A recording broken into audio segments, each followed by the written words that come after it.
साथी मित्रों, सभी साथियों को नमस्कार। महाविद्या जनित ज्योतिष के एस्ट्रोटॉक सीरीज में मैं किशोर नाथ आप सबका स्वागत करता हूं।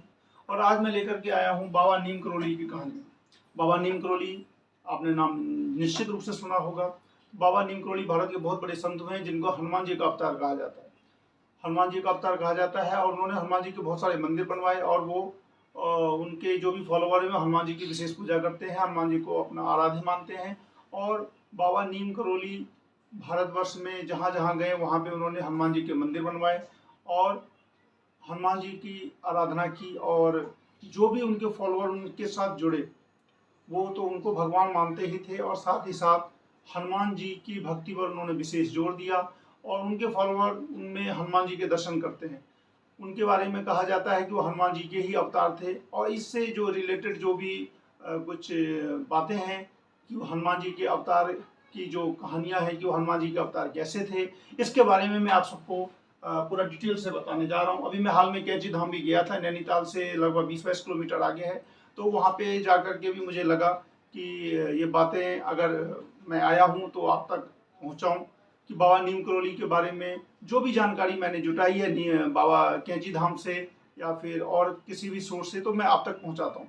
सबसे पहले मैं आपको बतला देता हूँ कि बाबा नीम करोली का जो अपना नाम था वो लक्ष्मण शर्मा था और वो यूपी के अकबरपुर के थे। और 1911 ईस्वी में उनका विवाह भी हो जाता है। 1917 ईस्वी में उनको दिव्य ज्ञान की प्राप्ति हो जाती है। दिव्य ज्ञान की प्राप्ति होने के बाद से वो पूरे भारतवर्ष में भ्रमण करने लगते हैं, गुजरात जाते हैं, वृंदावन जाते हैं, पूरे देश में घूमते हुए उनके बहुत सारे नाम हो जाते हैं, तिकोनिया बाबा, कंबल वाले बाबा, चमत्कारिक बाबा। इस तरीके से पूरी घटना चलती रहती है कि 1930-35 के आसपास में वो ट्रेन की यात्रा कर रहे होते हैं। ट्रेन की यात्रा जब करते हैं तो फर्स्ट क्लास का टिकट रहता है, नहीं रहता है, लेकिन फर्स्ट क्लास में वो सफर कर रहे होते हैं। टिकट कलेक्टर जो होता है अंग्रेज होता है, आता है और वो उनको टिकट नहीं दिखाने पर उनको ट्रेन से उतार देता है। ट्रेन से उतर जाने के बाद वो जहाँ उतरते हैं वो गांव या प्लेटफॉर्म जो भी होता है नीम करोड़ी गांव का होता है और वहाँ पे वो चिमटा गाड़ देते हैं। और ट्रेन से उतर जाने के बाद वो ट्रेन चल नहीं पाती। कितना भी कोयला डाला जाता है, कितना भी कुछ किया जाता है, पूरा चेकअप कर लिया जाता है, ट्रेन ठीक है, लेकिन ट्रेन टस से मस नहीं होती है। स्थिति आ जाती है कि उस ट्रैक पर दूसरी ट्रेनें भी आने वाली हैं। अब सभी लोगों को घबराहट हो जाती है। तो जो ट्रेन के अंदर जो सवारी होती है वो कहते हैं कि बाबा को बैठा लो, गाड़ी चल जाएगी। तो वो लोग स्टेशन मास्टर और टिकट कलेक्टर दोनों जाते हैं और बाबा को सॉरी बोलते हैं, क्षमा प्रार्थी होते हैं, बोलते हैं बाबा आप आके बैठ जाइए। तो बाबा बोलते हैं अब तू बोल रहा है तो मैं बैठ जाता हूँ। जब हम बैठते हैं ट्रेन खुल जाती है। ट्रेन के खुल जाने से और ये बाबा का नाम जो होता है, ये चूंकि ये घटना नीम करोड़ी गांव में होती है तो इसके बाद से बाबा का नाम नीम करोली बाबा पड़ जाता है। अपभ्रंश हो जाता है, नीम करोली बाबा भी हो जाता है। तो इनको बाबा नीम करोड़ी या नीम करोली, इनको कोई आपत्ति नहीं थी। इनको जिस कोई भी कुछ भी बोल ले, बाबा नीम करोड़ी बोले, नीम करोली बोले, चल जाता था। उसके बाद ये 35 की बात है। 1942 की एक घटना है जो मैं आपके साथ शेयर करता हूँ। ये सारा एक पूर्णानंद तिवारी जी थे जो नैनीताल से एक दिन आ रहे थे। नैनीताल वो गए हुए थे कोर्ट के सिलसिले में, कोर्ट का कोई काम था। तो शाम जो बस होती है उनकी छूट जाती है तो उनको फिर पैदल आना पड़ता है। पैदल जो वो नैनीताल से लगभग ये कैंची धाम की तरफ पैदल ही आ रहे थे। रास्ते में खुफिया डांट जगह पड़ती है। ये खुफिया डांट जो जगह है ये एक हॉन्टिंग प्लेस था और यहाँ पे लोगों को डर लगता था। तो पूर्णानंद तिवारी जी चूंकि शाम हो गई थी आते आते, तो वहाँ पे वो थोड़े से डरे हुए थे। लेकिन वहाँ पे उनको कंबल वाले बाबा मिलते हैं। कमल वाले बाबा कहते हैं कि तुम आराम से जाओ, तुम्हें कोई डर नहीं, आराम से घर पे जाओ, कोई दिक्कत नहीं है, 20 साल के बाद में फिर तुमसे मिलता हूँ। पूर्णानंद तिवारी अपने घर आ जाते हैं, अपने माँ को वाकया बताते हैं कि ऐसे ऐसे एक बाबा मिले थे जिन्होंने कंबल ओढ़ा हुआ था और उन्होंने मुझसे कहा कि मैं 20 साल के बाद मिलूंगा। और ये घटना आई गई हो जाती है। कोई फिर 20 साल के बाद 1962 आ जाता है। 1962 में बाबा रानीखेत होते हुए वो कैंची धाम पहुंचने वाले होते हैं, भवाली की तरफ से आते हैं। और वहाँ पे वो रोड के किनारे एक पैरा होता है, उस पैरे बैठे होते हैं। दूर से एक आदमी को देखते हैं और दूर से बोलते हैं पूरन ओ पूरन। तो वो जो पूर्णानंद तिवारी होते हैं, पूर्णानंद तिवारी को लगता है कि कौन है जो मेरा नाम जानता है। वापस आते हैं, बोलते हैं आप बाबा आपको मेरा नाम कैसे पता? बोला मैं तेरे को पूरा अच्छी तरीके से जानता हूँ, ऐसा कर मेरे लिए पहले खाने की व्यवस्था कर। और वो उसको घर पे लेके जाते हैं, उनको खाना जो भी उनका घर में बना हुआ होता है खाना खिलाते हैं। और उसके बाद बाबा बोलते हैं कि जब बहुत सारे लोगों को लेके आ गाँव के और लोगों को, हमें यहाँ पे एक चट्टान हटानी है। वहीं पे शिप्रा नदी के किनारे एक बड़ा सा चट्टान होता है, उस चट्टान को तोड़ने में सबको लगा दिया जाता है। बाबा बोलते हैं इस चट्टान को हटाओगे गुफा मिलेगी, गुफा के अंदर एक धूनी मिलेगी और वहां पे हनुमान जी विराजेंगे। लोगों को लगता है कि बाबा तो बड़े चमत्कारी है, उन्होंने पहले ही बता दिया कि गुफा के अंदर ऐसा धूनी है। और सही में जब गुफा तोड़ी गई तो अंदर धूनी मिलती है, चिमटा मिलता है। और बाद में बाबा बतलाते हैं कि सोमवारी बाबा की तपस्थली है। सोमवारी बाबा 1806 ईस्वी में उनका जन्म हुआ था, वो काफी पहले के थे। और वो सोमवार को चूंकि भंडारा करवाते थे, इसलिए उनका नाम सोमवारी बाबा हुआ था। वो भी बहुत बड़े संत थे। तो बाबा नीम करोली ने कहा कि ये बाबा सोमवारी बाबा की तपस्थली है, यहाँ पे हनुमान जी विराजेंगे। और वहाँ पे उन्होंने हनुमान जी की मूर्ति स्थापित की। और फिर वहीं पे कैंची धाम जो आज का मंदिर है, कैंची धाम, तो कैंची धाम में वहीं पे बाबा हनुमान जी की मूर्ति है। फिर वैष्णो देवी की भी मूर्ति है, तो वहाँ पे बाबा ने ये मूर्ति बैठाई और वो कैंची धाम के नाम से प्रसिद्ध हो गया। आज भी करोड़ों लोग, लाखों लोग वहाँ पे साल भर में आते हैं। अमेरिका से सबसे ज्यादा लोग आते हैं। उसी कैंची धाम में मार्क जुकरबर्ग भी आया था 2013 में। उसने मार्क जुकरबर्ग जो फेसबुक के मालिक हैं, उन्होंने प्रधानमंत्री जी को कहा भी था कि मेरी जब परिस्थिति बहुत खराब थी तो मुझे एप्पल के मालिक ने एक बार कहा था कि बाबा नीम करोली की शरण में जाओ। तो वो जब जुकरबर्ग कैंची धाम भी आए थे और उसके बाद से उनकी स्थिति अच्छी हो गई। तो मार्क जुकरबर्ग के बहुत बड़े फॉलोअर्स हैं, बराक ओबामा भी हैं। और एप्पल के जो मालिक थे वो भी उनके बहुत बड़े भक्त हुए हैं। जूलिया रॉबर्ट एक हीरोइन है, वो भी उनकी बहुत बड़ी भक्त हैं। भारत के अंदर गोविंद बल्लभ पंत जी बहुत बड़े उनके भक्त थे। नारायण दत्त तिवारी जी बहुत बड़े भक्त थे। यानी कि अपने समकालीन जो भी बड़े बड़े नेता लोग थे, बड़े लोग थे, साधारण से लेके विशेष तक सभी लोग उनके फॉलोअर हुए हैं। तो बाबा नीम करोली की सबसे बड़ी विशेषता ये थी कि वो अपने आप में कुछ कहते मैं कुछ भी नहीं हूँ, जो कर रहा है वो ऊपर से हनुमान जी कर रहे हैं। किसी को पैर भी नहीं छूने देते थे। तो किसी भी प्रकार का ये नहीं था कि बात को वो मतलब फैलाना नहीं चाहते थे। वो कहते नहीं थे कि किसी भी चीज का जो बाह्य आडंबर नहीं होना चाहिए और चीज को वो मतलब फैलाना नहीं चाहते थे। और जहाँ जाते थे वहाँ पे लोग पहुँच जाते थे और जो भी लोगों की जो समस्याएं होती थी वो जान लेते थे, बतला दिया करते थे। तो इस तरीके की जो कैंची धाम बनने का जो वाकया है वो मैंने आपको बतलाया। एक ऐसा ही वाकया है 1942 का। 1942 में बाबा एक बार यूपी के फतेहगढ़ में घूम रहे थे, एक दंपति के यहाँ चले जाते हैं। पता चलता है कि उनका बेटा जो है वो फौज में है। और उस समय में सेकेंड वर्ल्ड वार चल रहा होता है। तो सेकेंड वर्ल्ड वार चलता था तो लड़का उनका कहीं पे था बर्मा फ्रंट पे। और इधर बाबा को भूख लगती है, बोलते हैं खाना वाना खिलाते हैं और रात में बाबा सो जाते हैं। वो कंबल में ही हमेशा कंबल ही ओढ़ते थे, कंबल ओढ़ के सोए रहते हैं। तो वो बुजुर्ग दंपति देखते हैं कि बाबा रात भर करा रहे हैं, बहुत ज्यादा करा रहे हैं। तो उनको लगता भी है कि बाबा को क्या करें, लेकिन वो कुछ नहीं करते हैं, अपना रात भर बीत जाता है जैसे तैसे। सुबह बाबा उनको कंबल देते हैं, बोलते हैं इसको गंगा जी में प्रवाहित कर देना और इसको खोल के मत देखना। वो जो बुजुर्ग दंपति जो होते हैं वो बाबा के बहुत बड़े भक्त होते हैं। तो बोलते हैं कि बाबा ने अगर बोल दिया कि नहीं खोलना तो नहीं खोलना, और वो जाके उसको गंगा जी में प्रवाहित कर देते हैं। लेकिन उसमें ये होता है कि जब प्रवाहित करने जाते हैं तो कंबल अचानक भारी होने लगता है बहुत ज्यादा। तो उनको लगता है हो सकता है ये भी बाबा का कोई चमत्कार ही है। वो जाके कंबल को प्रवाहित करके आ जाते हैं और बाबा ने उनको बोल दिया कि अगले 30वें दिन तुम्हारा बेटा आ जाएगा।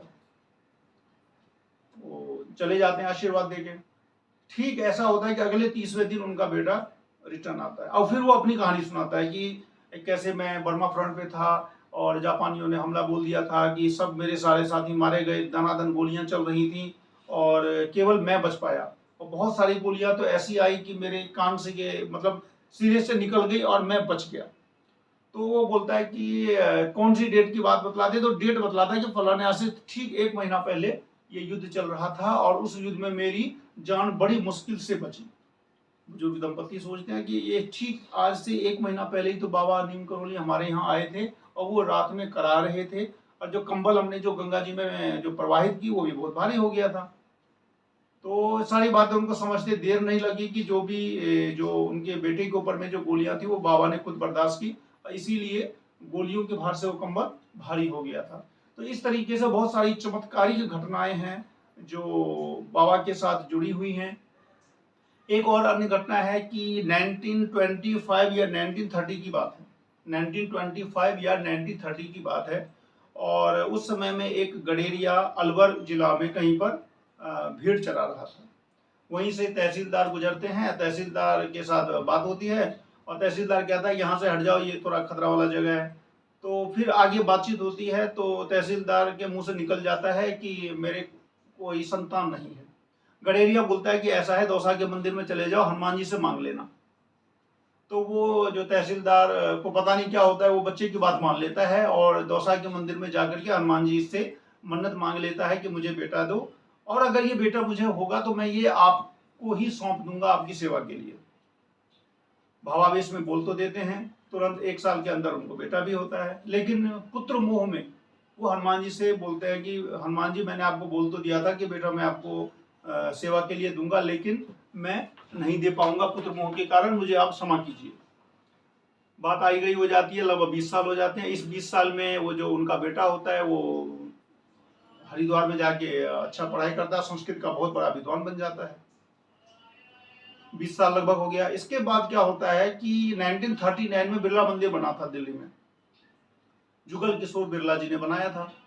और उस मंदिर में एक रामायण पाठ करने वाले पंडित की आवश्यकता होती है, जिसमें वो जो लड़का उनका होता है वो उसकी नौकरी लग जाती है 350 रुपया पर महीना पे।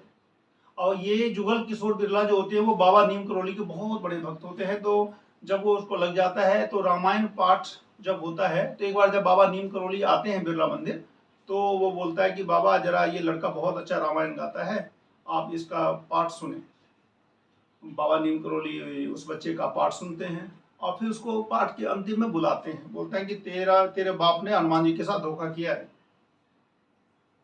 तो बच्चे को बड़ा शौक लगता है कि ये कैसी बात हुई, अपने पिता के विरोध में कोई नहीं सुन सकता। तो बोलता है तेरे बाप ने हनुमान जी के साथ धोखा किया है, बोल देना। और फिर वो कहता है कि अगर आपकी बात सच निकली तो मैं आपका शिष्य हो जाऊंगा, नहीं तो ये तो गलत बात है, आप मेरे पिता को ऐसे बोल रहे हैं। और वो बच्चा जाके अपने पिता के पास जाके बोलता है कि ऐसे ऐसे एक बाबा मुझे मिले, उन्होंने मुझे ये कहा कि आपने हनुमान जी के साथ धोखा किया है। अब उनके पिता कहते हैं बेटा वो जरूर हनुमान जी ही होंगे, क्योंकि ये बात बस मैं जानता हूं और हनुमान जी जानते हैं, तीसरा कोई जानता ही नहीं। और इस तरीके से बिल्कुल सिद्ध सा हो जाता है कि ये जो बाबा नीम करोली है वो हनुमान जी ही हैं। और वो जो बाबा होते हैं नारायण जी नाम होता है उनका, वो आगे बाबा नीम करोली के बहुत बड़े शिष्य हो जाते हैं। और बाबा नीम करोली उनको तब तक बाबा नीम करोली उनको शिष्य बना लेते हैं। और बाबा नारायण की शादी भी हो चुकी रहती है। बोलते हैं कि तुम्हारा काम है हनुमान जी की सेवा करना, तुम इस दुनिया में आए हो हनुमान जी की सेवा करने के लिए। और उनको बोलते हैं कि दिल्ली में छतरपुर के पास में एक जगह के बारे में बतलाते हैं, गुप्त जगह, वहां जाओ, वहां तुम्हें हनुमान जी स्वतः मिलेंगे और तुम वहां पे हनुमान जी की पूजा करना। नारायण आ जाते हैं दिल्ली और वहाँ पे जिस जगह की बात होती है वहाँ पे वो रहने लगते हैं गुप्त जगह पे। ये आपको दिल्ली के छतरपुर से थोड़ा दूरी पर है। और वहाँ पे फिर ये कहते हैं कि हनुमान जी तुम्हें स्वतः मिलेंगे, तो वहाँ पे खुदाई भी करवाते हैं। 1-2 दिन तक जब नहीं मिलता है, लेकिन तीसरे दिन वहाँ पे हनुमान जी की छोटी सी मूर्ति मिलती है, जिसको वहाँ पे मंदिर में बैठा दिया जाता है। और फिर वहाँ पे अभी भी आज के डेट में भी वो मंदिर है। बाबा नारायण बाबा की मृत्यु 2020 में हो गई, लगभग 90-92 साल की उम्र में, और वो मंदिर अभी भी है। तो इस तरीके से इन सब घटनाओं से बाबा नीम करोली का जो महात्म्य है वो बढ़ जाता है। बाबा नीम करोली के बहुत सारे फॉलोअर्स हैं, सबसे ज्यादा तो अंग्रेज हैं। अंग्रेज उनके यहाँ खूब आते थे। 1960 से 1970 के बीच में बहुत सारे अमेरिकन इंडिया आए, कैंची धाम आते थे और वहाँ पे आध्यात्मिक रूप से रहते थे, इनको मानते थे। एक और घटना है, वो है जिस समय में भारत और जिसमें बांग्लादेश बना था उससे जस्ट पहले की घटना है, 71 से पहले की। बाबा ऐसे ही उसमें थे बिरला मंदिर में। तो बिरला मंदिर में एक लड़का आता है और वो बड़ा दुखी सा रहता है। तो बाबा के पास आता है, बाबा उसको बोलते हैं जा तेरा भाई बहुत जल्द आ जाएगा और वो राजा बन जाएगा, बहुत बड़ा बनेगा। उस लड़के को बड़ा आश्चर्य लगता है, क्योंकि उसके भाई को मौत की सजा मिल चुकी होती है और वो पाकिस्तान की मियाँ वाली जेल में रहता है। तो उसको लगता है कि ये बाबा ने जो कह दिया है ये संभव पता नहीं क्या हो पाएगा। अब 1971 के बाद ऐसा होता है, वो बच्चा होता कौन है, तो वो बांग्लादेश के जो प्रथम प्रधानमंत्री या राष्ट्रपति जो थे शेख मुजीबुर रहमान, उसका छोटा भाई रहता है। बाबा की ये बाबा ने पहले ही बोल दिया था कि तुम्हारा भाई छूट जाएगा और बहुत बड़े पद पे जाएगा, और स्थिति ऐसी बनती है कि वो शेख मुजीबुर रहमान जेल से भी छूट जाते हैं, बांग्लादेश बनता है और उसका वो पहले राष्ट्रपति भी बनते हैं। तो इस तरीके से बहुत सारी ऐसी घटनाएं हैं बाबा के साथ जुड़ी हुई, जिनके साथ हमें ये लगता है कि नहीं, बाबा जो थे वो सही में अवतारी पुरुष थे। एक नहीं, और साथ में स्टीव जॉब्स एप्पल के जो मालिक थे, वो भी जब बहुत परेशान थे तो भारत आए थे, और हालांकि वो बाबा से मिलने आए थे, लेकिन बाबा के मिलने जब आए उससे पहले ही बाबा की मृत्यु हो जाती है 11 सितंबर 1973 को, यानी कि उसके बाद वो आते हैं।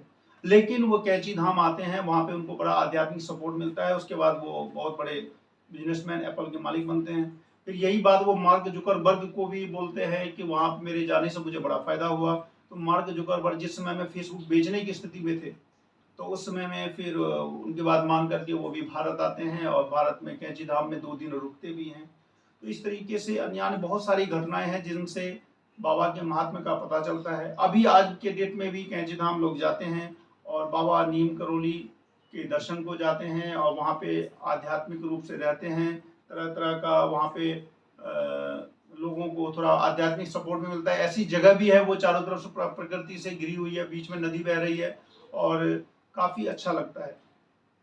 तो इस तरीके से बाबा नीम करोली के जीवन में बहुत सारे जो पूरा जीवन ही उनका जो है वो चमत्कारों से भरा हुआ है। बड़े बड़े राजनेता से लेकर के सामान्य आदमी तक सभी लोग उनके फॉलोअर हुआ करते थे। और आज के डेट में भी बाबा नहीं है, लेकिन फिर भी जो कैंची धाम मंदिर है वृंदावन में है, उन्होंने 108 मंदिर बनवाए हनुमान जी के, और वो हमेशा हनुमान जी की पूजा करने को बोलते थे। वो ये नहीं कहा कभी करते थे कि मेरी पूजा करो, कभी अपने पैर नहीं छूने देते थे किसी को, बोलते पैर छूने हनुमान जी के छुओ। तो ऐसा महान संत जो सही बात है कि काफ़ी शताब्दियों के बाद कोई मिलता है। तो और हनुमान जी के तो भक्त थे, और साथ ही साथ हनुमान जी के अवतारी पुरुष भी थे। और ये मैंने जो सारी बातें आपको बतलाई हैं, इनसे काफ़ी ये भी लगता है कि वो हनुमान जी ही थे। तो इसीलिए बाबा नीम करोली की जो भी बहुत सारे भक्त हैं, और उन सभी के लिए मैंने ये वीडियो बनाई है कि आप लोग भी बाबा नीम करोली का जो आध्यात्मिक जो उनका है वो आपको पता चले। इन सब के लिए मैं भी हाल में गया था कैंची धाम अगस्त महीने में, तो वहाँ पे गया, बड़ा अच्छा लगा। मैंने सोचा कि ये सारी जानकारियाँ जो हैं मैं आप तक पहुँचाऊँ। ज्योतिष की बातें भी पहुँचाता रहता हूँ, साथ ही साथ ये चूँकि बहुत अच्छी जगह थी और अच्छा लगा। आप लोग भी अगर कभी मौका मिले तो निश्चित रूप से जाएँ। जाने के लिए बहुत आसान है, यहाँ से काठगोदाम से बस से ले सकते हैं, या फिर रामपुर से ले सकते हैं। ये है कि ट्रेन से कहीं तक जाना होगा, ट्रेन के उसके बाद अपना कैब वगैरह करना होता है। और वो जो जगह है वो प्रकृति के बिल्कुल बीचों बीच है, काफ़ी अच्छा लगता है। आप लोगों को अगर ये अच्छा लगा हो तो निश्चित रूप से लाइक करें, शेयर करें, कमेंट करें, और आगे ऐसे ही तरह तरह के जो भी क्यूरियोसिटी वाले या फिर ज्ञान वाले या फिर जो भी कुछ ज्योतिष से रिलेटेड जो भी वीडियो होगा मैं निश्चित रूप से लाता रहूँगा। और तब तक मिलते हैं नेक्स्ट वीडियो में, तब तक के लिए नमस्कार।